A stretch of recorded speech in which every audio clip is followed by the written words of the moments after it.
Assalamu alaika ya Rasulullah.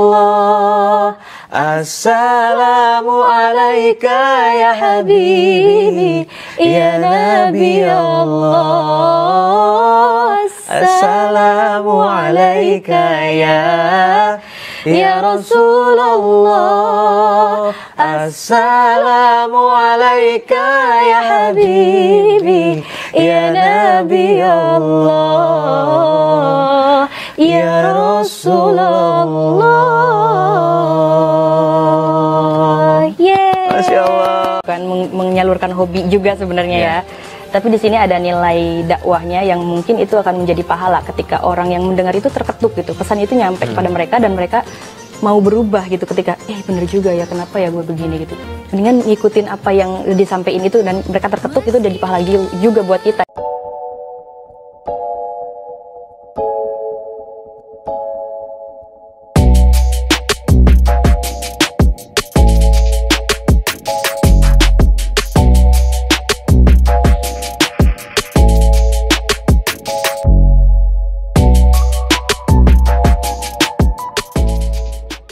Alhamdulillah kita masih dipertemukan oleh Allah Subhanahu wa taala. Semoga semuanya sehat-sehat.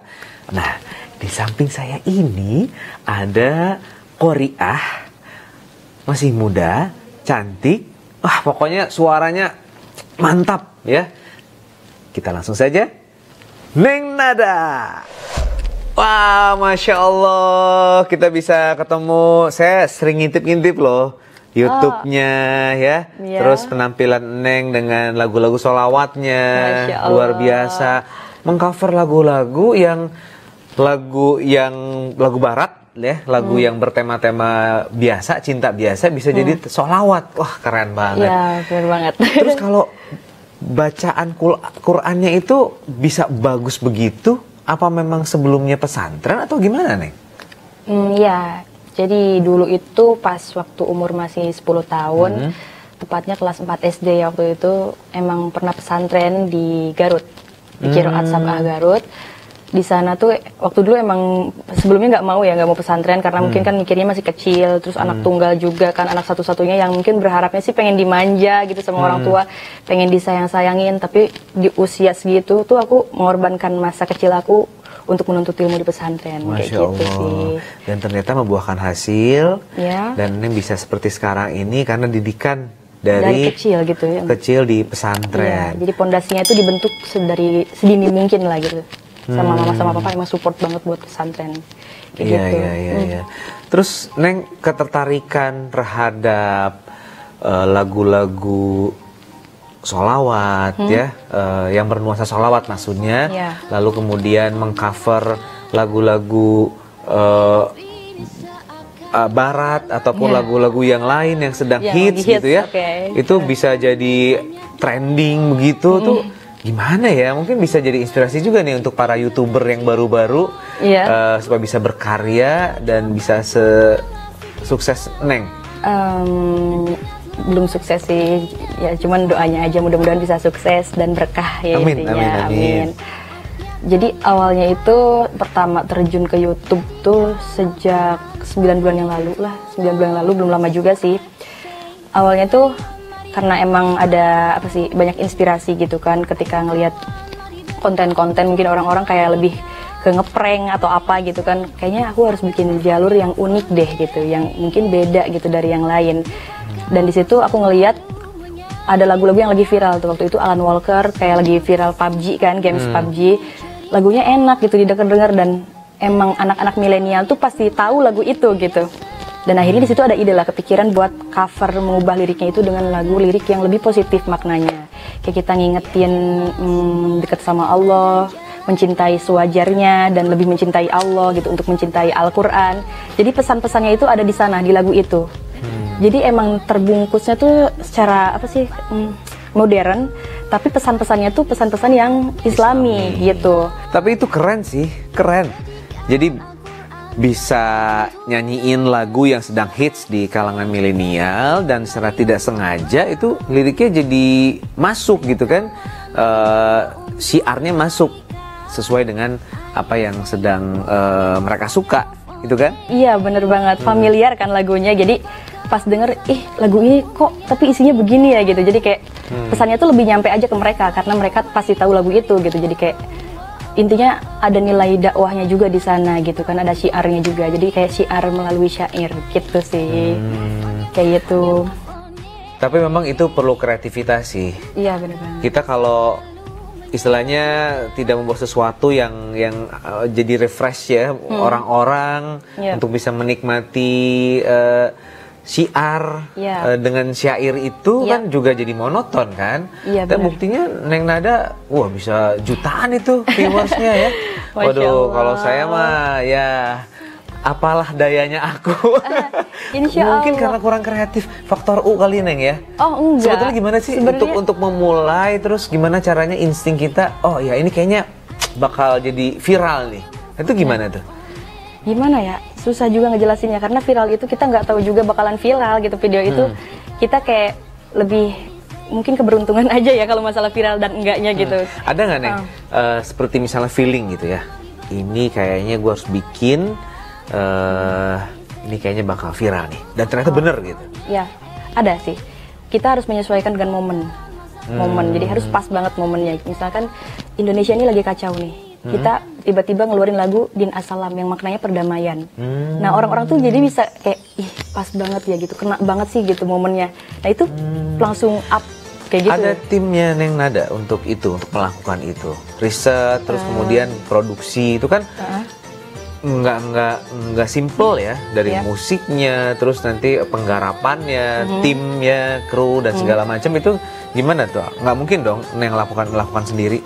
Ya pastinya banyak juga orang yang mensupport di belakang ya aku gitu kan ya. Terutama mama sama abah itu sangat berperan penting juga gitu di sini karena mereka yang bener-bener kayak mendorong banget gitu, dari mulai beliin alat-alat studio kayak rekaman kayak gitu, laptop, alat-alat mic segala macam itu mereka yang support gitu untuk mendukung berkarya gitu kan ya. Ada juga sih timnya kayak tim musik, tim video, sebenarnya nggak ribet juga sih, simple banget malahan gitu. Selama ini sih cuman pemusik, operator sama yang mixing mastering itu cuma satu orang, tapi merangkap semuanya. Jadi kayak multi talent gitu loh timnya gitu. Jadi satu orang tapi bisa melakukan semuanya gitu.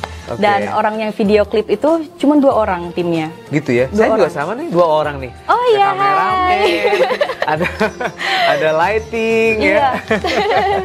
Iya Masya Allah, sebenarnya nggak ribet juga gitu untuk asalkan kita ada kemauan dan berusaha untuk mencari inspirasi yang menarik gitu, yang menurut mungkin orang-orang tuh bakalan suka nih sama konten aku gitu kan. Berusaha, kalau aku sih ingin memberikan kepada mereka itu tontonan sekaligus tuntunan gitu. Jadi nggak cuman enak dilihat tapi bener ya ada manfaatnya juga loh gitu. Kalau aku sih lebih ke sana gitu kan. Tapi aku yakin sih A.A. Syahrul juga bisa kayaknya. Ya mungkin karena udah generasi ya old ya.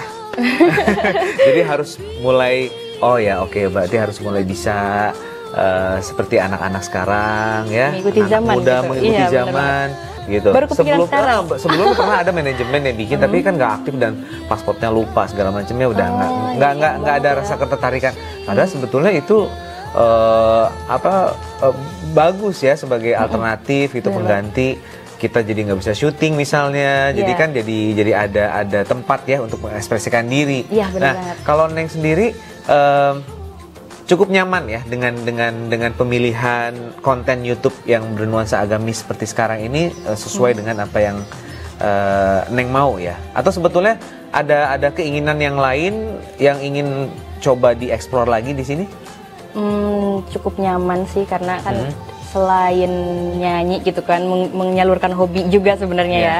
Tapi di sini ada nilai dakwahnya yang mungkin itu akan menjadi pahala ketika orang yang mendengar itu terketuk gitu, pesan itu nyampe kepada mereka dan mereka mau berubah gitu ketika bener juga ya, kenapa ya gue begini gitu. Mendingan ngikutin apa yang disampaikan itu dan mereka terketuk, itu jadi pahala juga buat kita karena kita udah mengingatkan juga di situ. Jadi nilai plusnya itu sih, sekaligus menyalurkan hobi, kita dapat pahala juga karena dakwah di situ. Dapat dua hal sekaligus ya. Dua hal sekaligus, benar banget. Pertama dapat ilmunya, bener banget. Kedua dapat materinya. Oh berarti lumayan dong hasil dari YouTube nih. Aduh, Alhamdulillah sih. Alhamdulillah ya. Gak dipungkiri emang luar biasa banget gitu. Kalau ya kerasa lah gitu, alhamdulillah. Jadi ada feedback baiknya juga gitu buat kita. Cuman sebenarnya bukan itu sih prioritasnya. Emang kita bisa mengeksplor kemampuan kita di situ gitu. Apalagi kayak lockdown kayak gini kan kita nggak ada kegiatan apa-apa nih. Kita bisa produktif banget ketika kita punya wadah channel YouTube itu gitu. Jadi kita bisa mengekspresikan apa aja yang kita mau, yang kita bisa dan yang bisa memotivasi orang lain untuk kemudian bisa dekat kepada Allah gitu ya. Karena lagu-lagu ataupun bacaan Quran Neng yang ada ya. Jadi kan aku kan bawanya sholawat ya. Jadi selain kayak mengcover lagu yang milenial dirubah liriknya menjadi lirik yang Islami, di situ juga ada sholawat, banyak banget sholawat. Kalau bacaan Al-Quran di YouTube ada juga. Ada juga ya. Jadi cuma tidak yang dominan ya di situ ya. Iya, belum dominan, tapi direncanakan untuk kedepannya sih pengen lebih memperbanyak lagi konten Al-Quran sebenarnya di sana. Next rencananya gitu. Cuma sekarang yang lebih dominan tuh sholawat sih. Kenapa memilih sholawat? Karena di sini sholawat itu kan bukti mahabbahnya, rasa cintanya kita kepada Rasulullah kan ya. Jadi di sini juga memotivasi anak-anak muda untuk sama-sama mencintai Rasulullah melalui lantunan sholawat. Isinya itu kan pujian-pujian kepada Rasulullah gitu. Kayak gitu sih. Boleh sholawat sedikit? Boleh-boleh aja sih. Sama ada sholawatannya gimana? Sholawat yang mana nih? Yang hafal apa nih? Assalamualaikum. Boleh. Assalamualaikum ya, gitu ya? Oke. Bismillah. Allahumma sholli wa sallim wa barik alaih. Assalamualaikum ya Rasulullah. Assalamualaikum ya Habibi ya Nabi Allah. Assalamualaikum ya Rasulullah. Assalamualaikum ya Habibi ya Nabi Allah ya Rasulullah. Masya Allah. Keren banget Masya Allah. Keren banget loh suaranya. Wah, saya di sini bener-bener yang sangat kagum sama Neng. Beneran Neng. Oh ya? Masya Allah. Apa ya cengkok-cengkoknya Neng? Nanti belajar ya Neng ya. Aduh. Private ya. Masya Allah. Wah, adem banget pokoknya abis dengerin sholawat tuh rasanya gimana nyes gitu ya. Kayak di freezer kayak di freezer. Aduh Neng, terima kasih atas sholawatnya buat kita. Semoga kita semuanya selalu mendapatkan syafaat dari Rasulullah SAW. Amin, ya Allah. Dan terakhir Neng, ada sesuatu yang mau disampaikan nggak nih sama teman-teman semua? Apa ya? Mungkin buat teman-teman semua, mungkin kan di sini kita membahas sholawat dan Al-Quran tadi ya. Buat teman-teman semua, teruslah mensyiarkan sholawat karena kan sholawat itu adalah bukti mahabbahnya kita kepada baginda Rasulullah SAW.